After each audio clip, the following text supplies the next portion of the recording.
and their children. All of us standing here today want to empower women with the message that they don't have to choose between the life of their baby and their future. Here's the reality. We are stronger than they say we are. The proof is in our faces and in the faces of our children. We know that women can thrive when we support each other by offering true empowerment. It is never too late to expose the truth. Women succeed in spite of abortion, not because of it. Abortion is not empowerment.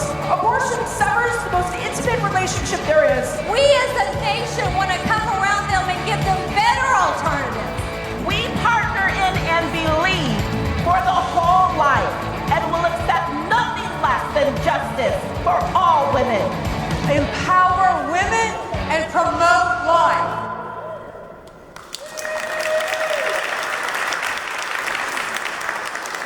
Thank you. Well, good morning. Good morning. To God be the glory. What an amazing time for us to be together. I just wanted to show that a little bit of a clip to just kind of get us the synergy, the excitement of what happened that day, what happened when the decision came down, and what's happening now. I'm so grateful for all of you. Emil, thank you for that kind introduction. I certainly appreciate that. I think Commissioner Gibson may have been here earlier. I know he led you all in a very thoughtful prayer, and I appreciate all that he's done. I just want to start off a little bit too and kind of give a little bit of some background and what we're doing and where we're going. But I want to tell you all from the very beginning, we had 76 amicus briefs that were filed in support of the Mississippi Dobbs case. That's like friends of the court cases that were filed on our behalf. So these briefs were written to support the Mississippi Dobbs case. And there were two amazing leaders in our state that stood strong, that stood up and wrote those amicus briefs as Mississippians, as leaders in Mississippi. One of them was Commissioner Gibson, and the other one was Senator Jennifer Brandy. So that was amazing that they did that on their own accord, again, standing strong for the Mississippi Dobbs case. Now again, 76 is almost unheard of to have those many briefs written on our behalf, which is incredible. And I still to this day, I'll meet people and they'll say, hey, I was on that brief, or part of my organization was. I mean, what an incredible moment for us as Mississippians to know that we did that, that we championed that cause, and that now there are more lives today than there were 2 years ago. But I want to thank you all, because it's taken everyone. Everyone has been a part of this. Thank you for the love and the prayers and the compassion that you have given every day. And you've worked so diligently. I mean, this is a team effort, and it certainly showed. Just seeing the video, like I said, I just kind of wanted to get y'all going a little bit and think about what a remarkable day that was. You know, many of you were there, standing on the court steps, and just feeling all the people that came together to be a part of that moment in time. When in the past, you've had different issues and the protesters have been on the other side, right? And we've been outnumbered. But not December the 1st. We had 3-1. It was amazing, just amazing. And people were there because they wanted that oral argument to happen, the prayers, the uplifting, the victory that would ensue, given the course about what was about to happen with the discussion, the oral arguments. But everybody rallying together, coming from all over the country to be a part that day. I mean, think about this. I've never seen that in my lifetime, where people stood strong, where we went across in our state and people would say, hey, we are supporting you. We're supporting your team. Again, on a case, because it is the heart, the compassion of the Mississippi Dobbs case. I just looking at all the video, let's see, Janice Lane, your sweet granddaughter is there. Janice raising it. He's got the signs again, how important that was. Just a blessing to see a pro-life generation, young women there, young people. A whole different model, a whole different setup. But you know, it is truly a team effort. No question. We did this because it was God's case. This is truly a God case. He selected our little case. Could have gone a lot of different directions, right? But he picked our case. He picked us to be the vessel. I have an amazing team that I get to work with. And there are a couple of them that are here. I just wanted to point them out. Whitney Lipscomb is here. Whitney is the deputy over all the civil. She does an amazing job. Tony Geiger is here. Tony is the head of our constituent outreach. So I'm very, very blessed. You know, think about it. It's been almost 2 years since the Dobbs case victory. You know, there's really, when people say, oh, the row, I'm like, no, we're in the post-Dobbs world now. You think it's going to be totally different because of our case. But just kind of a funny as we sort of talk about it, you know, again, this case was out there. Whitney, in her side, she's the deputy over the entire civil side of the House. Amazing. She has civil litigation, she has a solicitor general, she's got policy and rules and regulations and legislation, things that are extremely important. But one of those was, I said, the solicitor general.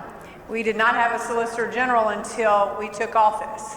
And I said, we're going to appoint a solicitor general. We need a solicitor general and a team that's ready to handle appellate briefs, to take briefs to the Fifth Circuit, take them to the United States Supreme Court, to write other amicus briefs to support other causes that we believed in. So again, all these are God steps, right? We didn't have that Solicitor General's office. The first Solicitor General I appointed was a phenomenal woman named Christy Johnson. She's outstanding. She's now the first female judge in the Southern District appointed by President Trump. So what a great representation, continuation for the state of Mississippi. And then the opportunity to select another Solicitor General, a young man by the name of Scott Stewart. But I just want to tell you, so as that all came about, this case had been re-enlisted 22 times. Just a little background. And so, you know, every Friday as lawyers, we were like, all right, did they take up our case? And then they didn't do it. And they didn't do it. And so, you know, we're always prepared to see what cases are coming down Friday morning. Well, on a Monday, I was with my Attorney General colleagues, and we were coming home from a meeting, and I get a call from the Chief of Staff. And she said, they just took up the Dobbs case. I said, on a Monday? I was like, what? So you knew it was going to be a special case right then and there. And so I immediately looked up, and I was in the airport with my colleagues. So note to self, always look good in the airports, right? Because immediately I see my face on all the screens. But again, a proud moment, and I was dressed, by the way, on that day. But you know, thinking about it, so when we did that, it certainly, that case became ours. I mean, everyone here, everyone that has prayed, everyone that's been in the fight for 50 years, everyone here that has given of themselves. I mean, and then certainly when that decision came down, it really demonstrated the power of prayer. It demonstrated the belief of a better day, of a positive day. And it certainly showed our partnerships, our friendships, the opportunity to really put out the raw mantra out there, that this could truly be about empowering women and promoting life, that they were not exclusive. So here's what we all did together. When that decision came down, because everyone here was invested, even those that are not here with us today, very willing to give of yourselves, very willing to step up, to be very strong, to be united, to stand shoulder to shoulder. And with that decision, we gave the people back the power. We said all of us should be the ones. It should be up to us to make those decisions. This is such a heartfelt, critical situation, and so we did just that. And certainly our state has risen to the occasion.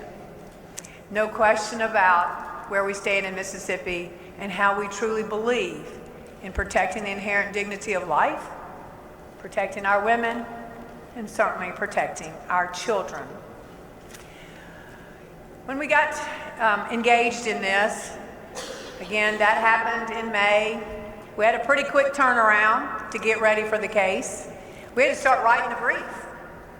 So Scott Stewart, with the help of many of us, certainly Whitney and her team and a lot of our partners, He wrote the brief. We all looked at it. Normally as lawyers, you might write your brief 2 or 3 times. We might look it over and, make some revisions. There were 50 plus revisions to this brief. I'm telling you, everything was God. Everything was scripted out. But we had to get it right. We had to have the right message in there. We had to truly post it up as empowering women and promoting life. And we had to ask the hard question. And people told us, you can't do that.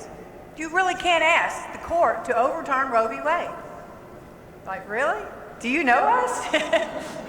We're very, very much lean, fighting machine, champion of always doing the right thing in the state of Mississippi. And probably when they said that, they probably shouldn't have thought that we would not take it seriously. Of course we were going to ask the question. Of course we were going to.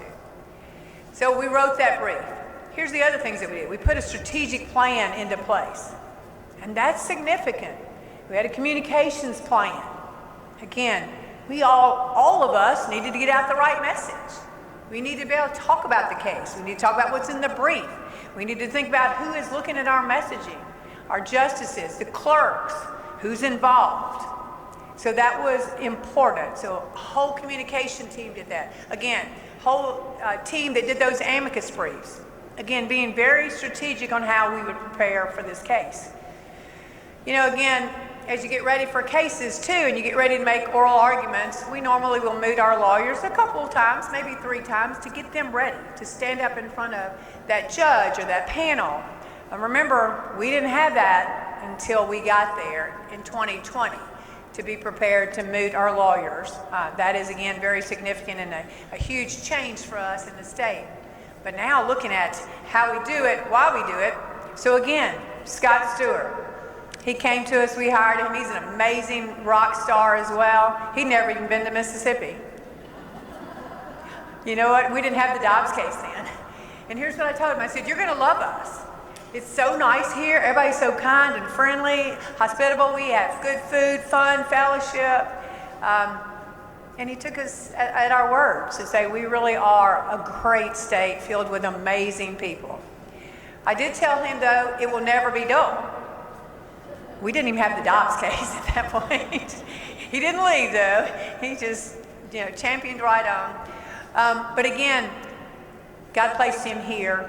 Every person was at the right place at the right time. Every team member, every partner that came forward who was a part of the circle was here for the right reasons at the right time. Again, if you'd give me a magic wand, I couldn't have put everybody in place like it all came together. So one of the things that we did, just as we looked at on the screen just a minute ago, was the rally. Again, that was part of the strategic plan. I know I look at some of you, several of you were there. How amazing to stand in front of the United States Supreme Court that day. When we first got there, Scott and I spoke to a few people. Certainly Whitney was there and the other deputy, Mary Helen. And it was just so humbling to be there. And then the oral arguments. But you all know what happened while we were in there. You were praying, lifting us up. There was a real peace, a real calmness for us. But here's what was going on the outside. Dr. Alveda King kicked us off with prayer that day. Again, how powerful was that to have her to stand there? We had thousands of people there at that rally. We had, certainly we had legislators, we had Representative Becky Curry there because she was the original author of the bill. So again, she had done that several years back, and now here we are in front of the United States Supreme Court. But that day we had a wide variety of people to give testimony, to talk about the Dobbs case, the impact that this case might have. We had doctors, we had lawyers, we had legislators, we had activists, we had scholars, we had religious leaders, but they were all mothers. And that was key. They were all there talking from their heart, the compassion about the Dobbs case. What would happen when it changed for all of us? So where do you rally everybody together like that on a national stage? only because God chose this case and brought everybody together. Now, what was going on across the country? 55,000 people live streamed the rally. 55,000. There was a watch party going on in every state in our country. Now, there's never been another case like that, right? And we can all say, oh, that was us. That was our case that God gave us the direction to take on. So I'm extremely proud of the team to put all that together, extremely proud for all of us to have been a part of that. It gave us new opportunities, and that's exactly what we asked for when Scott was arguing the case. Oh, and I have to tell you all one thing. Again, back to where God puts you where you're supposed to be. We get in there to argue. It's still kind of the COVID. And so only Scott and I are the ones that can go in for the oral argument. He's ready. Again, he's been through 8 moots. We have overwhelmed him, and he's done an incredible job. He is very prepared. We get in there, and they start at 10 o'clock. They start at 10 o'clock. You get up, our side got up to make our first presentation. You know that the Chief Justice is going to always ask the first question. The next question is going to go to Justice Thomas based on seniority. Scott started off, it was amazing. Chief Justice asked his question, then it went to Justice Thomas. Now, Justice Thomas, Scott had clerked for Justice Thomas. How about that? He was exactly where he was supposed to be. I felt like a proud mama when he said, General Stewart? But you know what? We went in, not only in our oral argument, but in our brief and all of our partnerships, our amicus briefs, and we said to these justices, we're ready for the job. These are new opportunities. Give us the opportunity to step into this space because we're prepared. We understand that there are next steps, but in the state of Mississippi, we're going to be ready. We're going to embrace what is next for all of us. So again, what a powerful time. You know, looking back and I'm thinking, you know, again, the energy, the excitement that day. But you know, after the case, after we argued, then we had to go into another strategic plan, right? Still communication. What would we continue to pray for? How would we act? What happened if it came down the other way? How would we, as Christians, respond? To be gracious, to still know that we have opportunities ahead of us, challenges that we should all engage in. So again, communication, prayers. And then on that awful day, a horrific leak came out. I mean, I never thought in my lifetime I'd see the United States Supreme Court have a leak that the opinion would come out and be used to try to weaponize other justices to possibly change their mind. Now, did I personally like the decision when I saw the leak? Absolutely. Did I need it to say like that? Of course. But how tragic that we would see that happen with that institution of the United States Supreme Court. So again, here's what we all did. We waited, we prayed, and then June 24th happened. Almost 2 years ago. It's like everybody remembers where you were when that happened, right? It'll be a moment for all of us in history on that situation. But for all these years, we'd really worked hard. We'd been prepared. We'd been putting policies. We've been putting people in place to empower women, to help our children. But now it's real. Now we really need to step into this arena. And so here's what I'll say to each of you here today and everyone in your circle of influence. This is truly a call to action for everyone. They believed us. They gave us the opportunity. They gave it back to the states. They gave it to the people. And so now it's time for us. It's time for us. You know, the reality is the Dobbs was not the end of our work. You know, we all strive for this moment. We've been excited. I mean, we've been out there engaging. We've been out on the sidewalks. We've been praying. We've been helping in different centers. We've just been doing it for so long, for 50 years. And now it's a reality, right? It's a reality. So it's not the end. This is the beginning for all of us. This is the beginning. And it's for every one of us. everyone here and everyone that is in contact with all of us that works and prays and uplifts women and children, now's the time. It truly is. We call it in the office, many of you know, you've been engaged as well, the Empowerment Project. Because what did we say originally? We're going to empower women and promote life. And so now, the Empowerment Project has come to life. And again, it's about all of us standing shoulder to shoulder, all of us continuing to work. So what are we doing? What did we start out doing? What are we going to continue to do in this Empowerment Project? So we focused on 5 pillars, basically. 5 core pillars that affect women and children. The first one is making quality childcare affordable and accessible.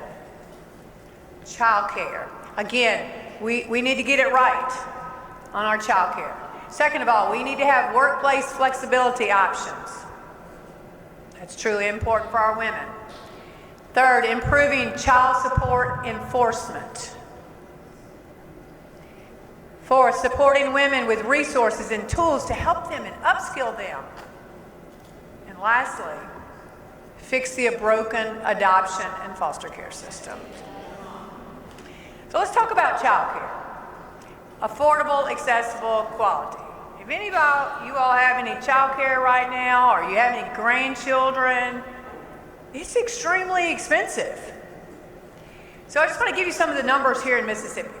In Mississippi, it costs more to send an infant and a toddler to daycare for a year than it does to send one of our students to one of our fine colleges and universities in tuition. That's unacceptable. It shouldn't cost that much for our child care. And it should always be quality child care, because those little children are going to be us one day. So we certainly should take care of them here at the beginning and help them and protect them and educate them. And you know, having that opportunity, I mean, women need to be able to place their children in daycare that they believe in. But again, they shouldn't have to pay all their paycheck to child care. But here in Mississippi, because it's incredible, the new numbers I was looking at, infant child care for just one child takes up 11.7% of the median Mississippi family income. Again, that's just not sustainable. We've just got to change that dynamics for our child care. We've got to make a difference in that. Now, kind of hand in hand with that, you know, COVID was terrible, right? It was very hard on all of us. But well, you know, we learned some good things too. We learned how to be flexible. We learned how to lean in different ways. We learned how to do flexible options for workers, how to provide new avenues to have people not drop out of the workforce, but to continue to be maintained. We now have to do that even more so with our young parents, and particularly our young mothers. We cannot afford to lose these young women out of the workforce. We've worked so hard to get them there, such a critical piece of Mississippi. So we have to have workplace flexibilities across our state. It's important and it's significant. We want these young mothers to continue to explore their professional dreams, to do whatever they want to do, but at the same time know they have some options and know that their children are being well taken care of. You know, I also talk about this, and it's always hard when I talk about child support and enforcement of child support, right? So mothers for far too long have borne the financial and the economic hardship of their children. It is unfortunate, and it should never happen. Right now in our country, 4 out of 5 parents that are the custodial parents are mothers. 90% of those who are required and have been ordered to pay child support are fathers. There are 6 million parents across the United States right now that are due and owed child support. Not even half of them receive child support. Let me say that again, not even half. So that burden is still on those mothers. And how can they do that if they don't have child care that they can afford? How can they do this if they don't have some opportunities and options in the workplace? It's really tough. So again, that shouldn't happen. We've got to figure out how to change this system. We're living in a gig economy. So we got to put some rules and statutes in place that say you can't, as the non-custodial parent, game the system. You can't just keep switching jobs so that you don't have to pay for your child. We've got to look for ways that make these parents accountable. It's fair. It's all about fairness. It's fairness to this child. And so, again, moving into that and making them accountable is very healthy for that child as well. Because all the studies show that if a father, primarily, is engaged and is paying child support, then they're engaged in that child's life. And what a different positive outcome that can be for that child. So, we'll continue to work along those lines. Certainly, we've all been engaged in trying to provide more resources to our pregnancy resource centers, to our other organizations, to upskill, provide any resources that we can for our mothers and our children. But now this is the hardest one to talk about. But it's our broken foster care and adoption system. Again, these children deserve to be placed in loving, compassionate, thriving households very quickly. It should never take years and years and years for that to happen. But we see it happening in our state, in other states, and across our countries. It's just unfair to these children to be compromised like that. Last year alone, the numbers were we had 3,788 children that are wards of the state of Mississippi. Folks, that's nearly 4,000 children in the state of Mississippi. That's alarming. Alarming. In our office, we do termination of parental rights. We're very engaged with our CPS, but our part is to do those terminations. Last year, we were able to terminate 457 children, the parental rights, and to get them into forever homes. I wish I could do that for all of them, right? How quickly could we move them? It's been a very painful, long process that we have in place in the state of Mississippi. We're not unlike other states. We just know it's an opportunity to change the cards here. We've got to do that for these children. So we've got to enact new legislation, rules, policies, and be supportive on how we make a difference. Which means, basically, we're going to have to make some big changes, and people are going to have to be willing to listen to their hearts and understand, hey, it's time to open up. Where can we help? How can we help these children? How can we help these organizations? In the Empowerment Project, as I said, we looked at those as our pillars. So here's the good news. We've been very grateful. We've been working with our legislature and talking about what we need to do, talking about the responsibilities and accountabilities after the Dobbs case here in the state of Mississippi. So in the Empowerment Project, we brought a number of pieces of legislation to our legislators, and I'm very grateful. Here's what they passed in the first year. In the first year, we got tax credits, significant for foster care, adoption, pregnancy resource centers. That was amazing to have that capability. Second of all, we're beginning to change those child support enforcement laws. We're chipping away at that.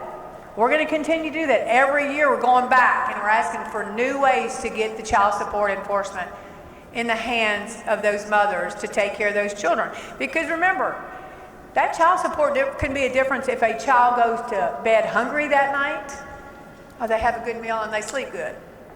So we have to really get down to our heart and realize, hey, this isn't just plate spinning. We're talking about children. We're talking about their lives.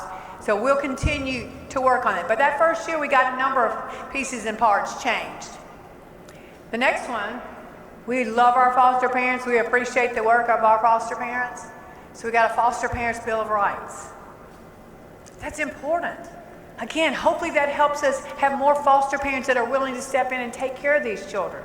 Some of them hopefully might even want to become the forever parents. But we needed to help our foster parents, and this bill was very good. Again, working to streamline the process. It's a slow process, but every little thing that we can change helps us to streamline to get these children into forever homes. So we got some pieces of legislation changed like that.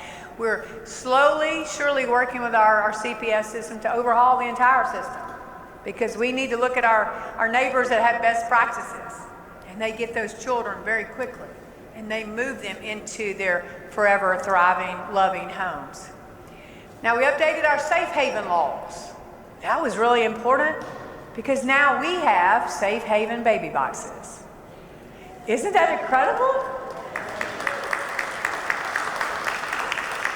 So you can now, as a mother who's not ready, you can safely take that baby and put that child in a baby box. We've got 3 up and going right now, 2 online to come up. I mean, what an incredible statement from the state of Mississippi. I have to tell you a little bit of an aside story. I spoke to a pro-life group in Alabama about 1.5 years ago, and I was talking about some of the things that we've done, and I said the baby box is one of our new and exciting things we've done. So a legislator, she came and she said, we want to do that. I said, I'll send you everything we got. It's always about sharing best practices. They have now passed that legislation in Alabama, and they have their first baby boxes up and going. So nice for Mississippi to keep leading in that regard. We saw a need last year as well to ask our legislature to change the postpartum from 2 months to a full 12 years of coverage for our young mothers. Again, they deserve that, and so we're very grateful that they did that. Now, let me talk about my favorite one, the MAMA program, Mississippi Access to Maternal Assistance. Now, I'd be quite amiss if I didn't tell you that Whitney Lipscomb over here was a champion. Again, as I said, she's the deputy over the civil side of the entire office. She has legislation, policy, and so she and her team are there every day. They do an incredible job of getting this legislation passed, bringing it to our legislators. But she, with the team, truly drove this MAMA program. Don't you just love that, MAMA? Yeah. I mean, it doesn't get any better than that. So let me tell you about MAMA. This is a perfect example of what we said we'd do, that we'd all come together, we'd bring resources, we'd help these young mothers, these mothers-to-be. She and her team never wavered as we sold this idea to the legislature. And it's a way to, again, bring these young women together, to help them, to upskill them, help them with financial needs, whatever the case might be. And so I think they looked at us and thought, well, what are you all going to do? I'm like, well, again, the AG's office, we're ready. We were ready. We were prepared. And so we went right to work. Passed in July. In October, we had the website up. And then in January, we went with an app, the MAMA program. I have shared it so many times, and a lot of states, they can't really use ours unless they're like Montana or somebody like that. But here's what it does. And I hope you all will download the MAMA app right now. It's out there on Apple, Google, get it however you want to. But it's truly a lifeline. It's very easy for these mothers-to-be, if they need something, resources, opportunities. You can go in there and hit, I need financial assistance. I need to know where childcare is in my area. I might need to go down the pathway of adoption. Here's how I can do that. But it's all very driven by where you live. So you can click on where you are and see everything that's on there, every resource that's available. Now, here's the great thing, because we believe in reaching out and everybody being a part. It already has, it's all the public resources. We just put them all together. Then we ask our private partners. All the private partners are on there as well. And then our faith-based community. And look, that's made a huge difference. So in the time that we've had it up, and primarily when we got up the app, we've had 11,000 visits to the MAMA site. We've been able to help young mothers. We've been able to help them with jobs. We've been able to help them if they just needed a car seat or a toddler bed. But that's all of us. And so there's a directory on there. We've added probably 100 new resources since then. And so we got to continue to do that. I think you all got some MAMA brochures out there. So I'm gonna again, I'm one of those, I'm gonna always ask y'all to do something, right? This is truly a call to action. So even in any of your organizations, in any of your churches, any faith-based group, if you have a source, a service that can be provided to these young women and these mothers, please go online, add it, so we'll have your opportunity for these young women to be serviced, these mothers to be helped with their children. Second, if you've got those brochures, take them back to your churches, to your groups, talk about it. I mean, 11,000 people to visit this site in this short time is a God thing. It's an opportunity, it's a God thing that He's given us to do that. It truly helps these mothers know that they're not alone, that we're there. And again, we know that we're in a different world, everything is electronic. If they can pick up that phone now and get to that MAMA app, and they can see, I live right here in Hinds County, here's what I need, here's a job opportunity, here's where CPS, whatever the case might be, then we've done a great service just as we said we would do. So, you have certainly risen to the occasion. The state of Mississippi has become a model. We've become a champion for other states to look at us. I mean, I'm so honored when I get to go around and talk about it and what we've done because, again, we said we would. And that's when I go across and I talk to different states, different groups, and I'll say, look, in Mississippi, we're doing it. And I do tell them, look, there's not a time that I don't ask you all here in Mississippi to be a part of the call of action. And you do it every time. And I'm so grateful. You know, I think people are hungry for hope. I think we all provide that hope. I think that there are people always looking for ideas along their journey, some values, some guidance, some insight. And we've been called to do that. It helps those people restore their faith in where they are in life and where they're going. I think it also makes us really truly appeal to our better angels and what we can all do. That we all are willing to give of ourselves. That we're not just talking it, we're actually doing it. I've said this many times, I'll say it again today, I believe, certainly as Mississippians, but as Americans, we're going to continue to uplift women. We know that there's some heavy burdens they carry. We see the pain and the challenge in their eyes, but I believe we're ready. And I believe we're going to continue to give these women, these young mothers, hope. Help them move forward with dignity. Help them know that there's a great positive journey ahead for them and that we're right there with them. It's not them fighting alone, it is us. We're going to match our continued compassion with what we do. We're going to match our compassion with the laws that we're going to ask our legislature to pass. We're going to ask that the compassion be instilled in the rules and regulations that we change, because it's always for the betterment. You know, we've been leading by our hearts and our compassion, and we have to continue to do that. All of these different pillars that I talked about, they're all very doable. Does it take a lot of work on our behalf? Absolutely. Are we engaged and ready to make those changes? Yes. And again, it's just a proud moment for us in the state of Mississippi to go, now we are living in the post-Dobbs era. What a new world that we're in.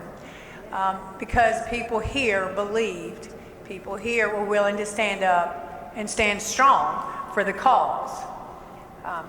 As I said, it's a new day. It's a new script. And everyone here is a part of writing the new script. Every one of you.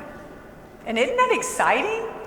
That 2 years ago we didn't know, and now we get to write it. We get to be involved in every plan on the journey, the whole new pathway. And Mississippi was the champion.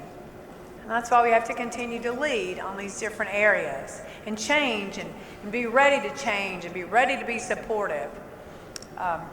You know, God gave us this opportunity, and through His grace, He's going to continue to guide us in what we will do. We have to be willing, we have to be listening, we have to open up our hearts. We have to know that these are going to be some hard challenges, but that we're ready, that we're never going to waver from that.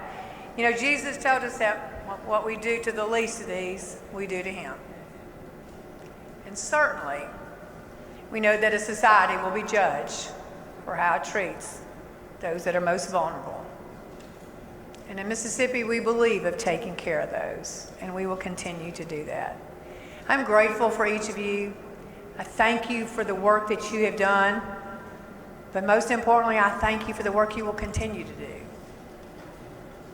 That you'll continue to be a part of this incredible journey in what we've been given to do as our challenge, as our call to action. Thank you for your continued heart. Thank you for always giving of yourselves. Thank you for believing in a stronger, better, more powerful day that we can all do together. And I pray that God will bless each of you. He'll watch over you. He'll give you that intestinal fortitude, that stamina, the strength to keep doing as we always do as Mississippians, standing strong and in a positive way, and we do it together. Thank you, and may God bless each of you. Thank you.